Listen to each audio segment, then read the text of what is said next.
všetko. Ja, že chceme kamerovať. Hej, Zdenka môže aj kameru. Už. Pozdravujem študentov. No ale ja tomu nerozumiem. Ešte raz mám? Ešte raz. Ešte? A pomalšie. Takže si to prejdeme ešte raz kvôli študentke, neviem, v 5. rade, 6. Takže máme oblasť, uzavretú oblasť AB definičného oboru funkcie f. A teraz limita platí, že limita tejto funkcie f x, teda x idúce do bodu x0 z tejto oblasti AB, čiže x0 patrí AB,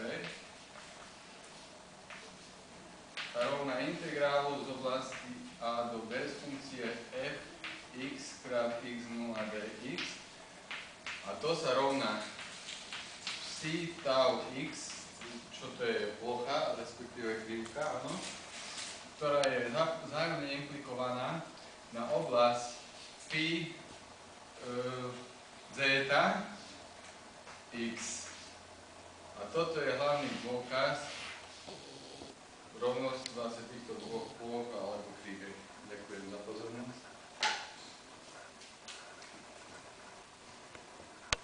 Keď to je ticho, všetci dávajú pozor.